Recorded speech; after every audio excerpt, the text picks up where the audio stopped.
മാന്യ പ്രേക്ഷകരെ ഞാനിപ്പോൾ ഉള്ളത് കരുനാഗപ്പള്ളി ഇടക്കുളങ്ങര ക്ഷേത്രത്തിനടുത്തുള്ള നമ്മുടെ ഒരു സംഘ സഹോദരനായിട്ടുള്ള അനൂപ് എന്ന് പറയുന്ന അദ്ദേഹത്തിൻ്റെ അടുത്ത് വന്നതാണ്. അദ്ദേഹത്തിന് മാരകമായിട്ടുള്ള ക്യാൻസർ രോഗമായിരുന്നു. ആ ക്യാൻസർ രോഗത്തിൻ്റെ റേഡിയേഷനും കീമോയും ഒക്കെ നടത്തിക്കൊണ്ടിരിക്കുന്ന ഒരു അവസ്ഥയിലായിരുന്നു.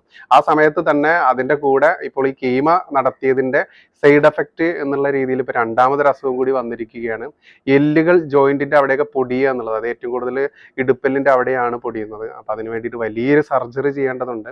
അപ്പം മാന്യ പ്രേക്ഷകരുടെ സഹായമുണ്ടെങ്കിൽ മാത്രമേ ഈ കുടുംബത്തിൻ്റെ അത്താണിയായിട്ടുള്ള നമ്മുടെ സഹോദരനായിട്ടുള്ള അനൂപും അനൂപിൻ്റെ അമ്മ ഇന്ന വ്യക്തികളൊക്കെയാണ് ഇരിക്കുന്നത്. അത്തരത്തിൽ പിന്നെ അനൂപിൻ്റെ അച്ഛൻ്റെ കാര്യം കൂടെ പറയേണ്ടതുണ്ട്. അനൂപിൻ്റെ അച്ഛനും ഒരു രോഗിയാണ്, 8 വർഷമായിട്ട് കിടപ്പ് രോഗിയാണ്. അദ്ദേഹത്തിന് സ്ട്രോക്ക് വന്നതാണ്. അപ്പോൾ ഒരു കുടുംബത്തിൻ്റെ അത്താണി ആവേണ്ട അനൂപിന് തന്നെ ഈ ഒരു വിഷയം ഉള്ളത് കൊണ്ടാണ് ഞാൻ മലപ്പുറത്ത് നിന്ന് വന്നിരിക്കുന്നത്. കാരണം നമ്മുടെ സംഘ സഹോദരനാണ്, നമ്മുടെ സംഘടനയുടെ ഒരു ഭാഗമായി പ്രവർത്തിച്ചു കൊണ്ടിരിക്കുകയാണ്. ഇപ്പോൾ ഒരു മുറുക്കാൻ കട മാത്രമാണ് ഉപജീവന മാർഗമായിട്ടുള്ളത്. അപ്പോൾ ഈ ഒരു വലിയ തുക കണ്ടെത്തുന്നതിന് വേണ്ടിയിട്ടാണ് ഈ വീഡിയോ. അപ്പോൾ അനൂപിൻ്റെ വിശേഷങ്ങൾ നമുക്ക് അനൂപിനോട് തന്നെ ചോദിക്കാം. അനൂപ് നമസ്കാരം. എത്ര കാലമായി ഇപ്പോൾ ഈ ഒരു അസുഖം തുടങ്ങിയിട്ട്? 3 വർഷം കഴിഞ്ഞു. 3 വർഷം. ഇത് എന്തായിരുന്നു ഇതിന്റെ തുടക്കം? എന്തായിരുന്നു? ശരീരം വേദന വന്ന് തലചുറ്റല്. എന്നിട്ട് എവിടെ ആദ്യം കാണിക്കുന്നത്? ഇവിടെ അടുത്തൊരു ക്ലിനിക്കിലാണ് കാണിച്ചത്. എന്താ ഹോസ്പിറ്റലിന്റെ പേര്? ഉഷ ഹോസ്പിറ്റൽ എന്ന പേര്. അവിടെ കയറി കാണിച്ചപ്പോ പ്രഷർ കൂടുന്നതാന്ന് പറഞ്ഞു. അങ്ങനെ അതിനുള്ള മരുന്ന് കഴിച്ച് കുറെ. പിന്നെ അത് യൂറിക് ആസിഡിന്റെ അസുഖം എന്ന് പറഞ്ഞു. ആ ജോയിന്റ് ഒക്കെ വേദന. അതങ്ങനെ കാണിച്ച് കുറെ നാൾ കഴിഞ്ഞപ്പോൾ എനിക്ക് ദേഹമെല്ലാം വേദന വന്നപ്പോൾ സ്കാനിങ്ങിന് എഴുതി തന്നു. സ്കാനിങ് റിപ്പോർട്ട് കിട്ടിയപ്പോൾ ഡോക്ടർ പറഞ്ഞ് ആ കിഡ്നിയുടെ ഇൻഫെക്ഷൻ ആയിട്ടുണ്ട്, ഏതെങ്കിലും മെഡിക്കൽ കോളേജിൽ പോകുമ്പോൾ. അങ്ങനെ ഞാൻ ഇവിടുന്ന് കോട്ടയം മെഡിക്കൽ കോളേജ് കൊണ്ടുവന്ന് കാണിച്ച് അവര് ചെക്ക് ചെയ്തപ്പോഴാണ് ഈ അസുഖത്തെ പറ്റി. എന്തായിരുന്നു അപ്പൊ ആദ്യത്തെ റിപ്പോർട്ടിൽ എന്തായിരുന്നു ഉണ്ടായിരുന്നത്? എന്നെ ചെക്ക് ചെയ്തിട്ട് ആദ്യം അവർ പറയുന്നതെന്ന് വെച്ച് കഴിഞ്ഞാൽ രോഗത്തെ പറ്റി പറഞ്ഞത് ഈ ക്യാൻസറിന്റെ ആരംഭമാണെന്ന് പറഞ്ഞു. അത് എന്തില്? ബ്ലഡിനകത്ത്. അത് നിങ്ങൾ എത്രയും പെട്ടെന്ന് ഇതിന്റെ ഹോസ്പിറ്റൽ തിരുവനന്തപുരത്ത് RCC പോകാൻ പറഞ്ഞു. അങ്ങനെ RCC പോയി. എന്നിട്ട് എത്ര വർഷം RCC ട്രീറ്റ്മെന്റ്? 1 വർഷം കണ്ടിന്യൂ ഹോസ്പിറ്റലിനകത്ത് തന്നെ ഞാൻ കിടന്നു. 1 വർഷം ഉള്ളിൽ തന്നെ. എന്തൊക്കെയായിരുന്നു അപ്പൊ അന്ന്? റേഡിയേഷൻ കീമോ മാത്രമേ ഉള്ളായിരുന്നു. ഈ 1 വർഷം. എത്ര കീമോ ചെയ്തു? ചെയ്തെന്ന് പറഞ്ഞാൽ ഏകദേശം ഒരു 10-60 മേലെ ചെയ്തു അല്ലെ? പിന്നെ അതിനുശേഷം പിന്നെ ഏകദേശം ഭേദമായോ? എങ്ങനെയാ? ഇല്ല, ഇത് ഈ 1 വർഷം കഴിഞ്ഞപ്പോ തന്നെ 1 വർഷം 4 മാസം കണ്ടു കഴിഞ്ഞപ്പോ അവിടുന്ന് ഡിസ്ചാർജ് ചെയ്ത് അവിടെ തന്നെ അടുത്ത് റൂം എടുത്ത് താമസിക്കണം. എന്നും രാവിലെയും വൈകിട്ടും ഡോക്ടറെ കാണണം വന്ന്. എന്നിട്ട് ഇഞ്ചക്ഷൻ എടുക്കാനുണ്ട്. അത് കഴിഞ്ഞ് അവിടെ റൂമിൽ പോവുക. 4 ദിവസം കഴിഞ്ഞിട്ട് പിന്നെയും ചെന്ന് അഡ്മിറ്റ് ആവും. 4 ദിവസത്തേക്ക് നമുക്ക് എന്തോന്ന് ഡിസ്ചാർജ് ചെയ്ത് തരുത്തും. അത് കഴിഞ്ഞിട്ട് പിന്നെയും വന്ന് അഡ്മിറ്റ് ആയി 15 ദിവസം പിന്നെ അവിടെ കീമോ ചെയ്ത് അവിടെ. അത് കഴിഞ്ഞ് പിന്നെ ഇപ്പോ എന്താണ് ഇപ്പത്തെ ഒരു പ്രശ്നം? എന്താണ് രണ്ടാമത് കീമോ കഴിഞ്ഞ് ഇത് സൈഡ് എഫക്റ്റ് ആയിട്ട് എന്റെ കാലിന് എല്ല് പൊട്ടിയിട്ട് അത് പൊടിയുന്നു. അത് ഇന്ന സ്ഥലത്ത് നിന്നുണ്ടോ? എല്ലായിടത്തും? എല്ലാ എല്ല് ഈ കാലിന്റെ ഇടുപ്പെല്ലിന് ജോയിന്റ് അതിങ്ങനെ പൊടിയുന്നു. അത് പിന്നെ അതിനെപ്പറ്റി ഹോസ്പിറ്റലിൽ കാണിച്ചപ്പോൾ പറഞ്ഞ് ഈ എല്ലിന്റെ അവിടെ ഹോസ്പിറ്റലിൽ ഓർത്തോടെ എന്ത് കാണിച്ചപ്പോൾ കോട്ടയത്ത് തന്നെ കാണിച്ചത്. അവര് പറഞ്ഞു എന്റെ ഈ അവസ്ഥയിൽ ഇപ്പോഴത്തെ ഏജിനകത്ത് ഇപ്പൊ ഒന്നും ചെയ്യാൻ പറ്റത്തില്ല. ഇപ്പൊ എത്ര വയസ്സായി? 34 വയസ്സ്. ഇപ്പൊ 34. തീരെ കിടപ്പാവുന്ന സമയത്ത് നമുക്ക് എന്തെങ്കിലും ചെയ്യാന്നാണ് അവിടുന്ന് പറഞ്ഞത്. അത് എനിക്ക് വേദന കൂടി വരുന്നതിനനുസരിച്ച് ഞാൻ നമ്മുടെ ചേട്ടൻ ഹരിച്ചേട്ടനും മനോജ് ചേട്ടനോടൊക്കെ പറഞ്ഞ കാര്യം. അപ്പൊ അവരായിട്ട് തന്നെ അമൃതായ്ക്ക് സംഘപ്രവർത്തകനായിരുന്നല്ലേ?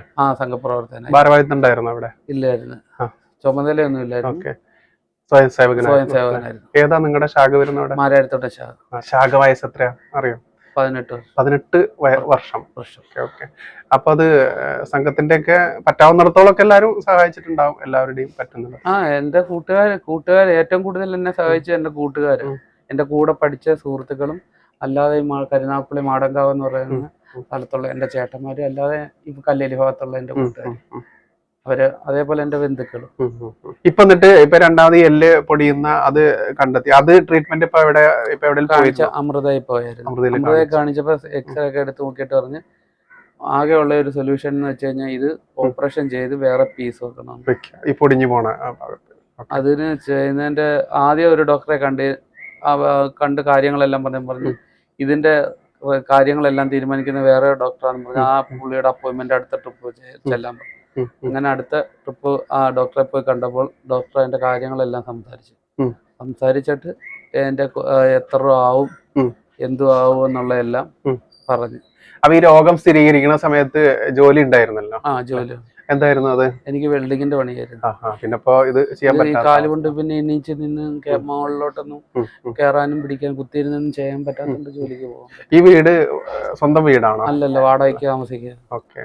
എത്ര രൂപ വാടക വരുന്നുണ്ട്? 3000 രൂപ വാടക. ഒരു മോനോ അല്ല ഒരു കുഞ്ഞല്ലോ? ഒരു കുഞ്ഞ് 1ാം ക്ലാസ്സിൽ പഠിക്കുന്നു. ഓക്കെ.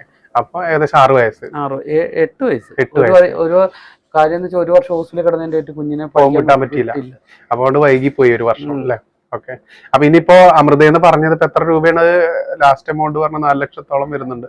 നമുക്ക് മാന്യ പ്രേക്ഷകരോട് നമുക്ക് പറയാം, അവര് കരിഞ്ഞാൽ തന്നെ ഇത് നടക്കുള്ളൂ എന്ന് അറിയുന്നത് കൊണ്ട് തന്നെയാണ് ഇന്നിപ്പോ ഈ വീഡിയോ നമ്മൾ എടുത്തിരിക്കുന്നത്. മാന്യ പ്രേക്ഷകർ നമ്മുടെ ഒരു സ്വയം സേവകനാണ്, നമ്മുടെ സംഘ സഹോദരന്മാരെന്തായാലും സഹായിക്കാതിരിക്കില്ല, അത് തന്നെയാണ് നമുക്ക് വേണ്ടത്. അപ്പൊ അതിലേക്കുള്ള പിന്നെ അതുപോലെ ഇവിടെ ഇപ്പൊ ആരൊക്കെയാണ് താമസമുള്ളത് ഈ വീട്ടില്? എന്റെ കൂടെ അമ്മ, അച്ഛൻ, എന്റെ വൈഫ്, മോന്. പിന്നെ ഈ അച്ഛനും സുഖല്ല എന്ന് പറഞ്ഞു. അച്ഛൻ 8 വർഷം കൊണ്ട് സ്ട്രോക്ക് വന്നത്. എത്ര വർഷമായിട്ട്? 8 വർഷമായിട്ട്. ഓക്കെ. അപ്പോ അച്ഛന്റെ ട്രീറ്റ്മെന്റ് ഉണ്ടെങ്കിലും അങ്ങയുടെ ട്രീറ്റ്മെന്റ് ആണെങ്കിലും എല്ലാവരും നോക്കേണ്ടത് അങ്ങ് തന്നെയാണ് അല്ലെ? അപ്പൊ ആ അങ്ങ് തന്നെ കുടുംബത്തിന്റെ അത്താണിക്ക് ഈ ഒരു വലിയ രോഗം. പിന്നെ അതുപോലെ മറ്റു ബന്ധുക്കളും ഇവിടെ സ്ഥലവും കാര്യങ്ങളും ഒന്നുമില്ല, വീട് വെക്കാനുള്ള സ്ഥലമൊന്നുമില്ല. ഇതിപ്പോ പഞ്ചായത്ത് വീടിന്റെ എല്ലാത്തിനും അനുവദിച്ച് കിടക്കും. ഇവിടെ നാട്ടുകാരുടെ സഹായത്തോടെ വല്ല പിരിവോ അങ്ങനെ എന്തെങ്കിലും? കൂട്ടുകാരും നാട്ടുകാരും എല്ലാവരും ചേർന്ന് എനിക്ക് ചെയ്യോ. ഇത്രയും നാള് അങ്ങനെ മുന്നോട്ട്. ഓക്കെ. അപ്പൊ ഇനിയിപ്പോ ഈ ഒരു സർജറി ചെയ്യണമെന്നുണ്ടെങ്കിൽ വലിയൊരു എമൗണ്ട് ആയതുകൊണ്ട് തന്നെ മറ്റുള്ളവർ സഹായിക്കാൻ നമുക്ക് പറ്റില്ല. വൈഫ് ജോലി ചെയ്യുന്നുണ്ടോ? ഇല്ല, ഒന്നും ചെയ്യുന്നില്ല. അപ്പൊ ഇപ്പൊ കുടുംബത്തിലെ നമുക്ക് ചെലവ് കഴിഞ്ഞു പോകാനുള്ള അതിനെന്താ ചെയ്യുന്നത്? അതെന്ന് വെച്ച് കഴിഞ്ഞാൽ ചെറിയൊരു കട, ഒരു മുറുക്കാൻ കടയുണ്ട് അവിടെ. അത് എവിടെ എങ്ങനെയായിട്ടാ? അതെല്ലാം കൂട്ടുകാരെല്ലാം കൂടെ ചേർന്ന് തുടങ്ങി തന്നതാണ്. ചെറിയ മുറുക്കാൻ കട, വെള്ളം, നാരങ്ങ. അപ്പൊ അതിൽ നിന്ന് കിട്ടുന്ന തുച്ഛമായിട്ടുള്ള വരുമാനം. ഓക്കെ. എന്തായാലും നമ്മുടെ മാന്യ പ്രേക്ഷകർ സഹായിക്കുമെന്നുള്ള ആ വിശ്വാസത്തോടെ അവർക്ക് മുൻപിലേക്ക് നമുക്ക് ഈ വീഡിയോ വെക്കാം. നമസ്കാരം.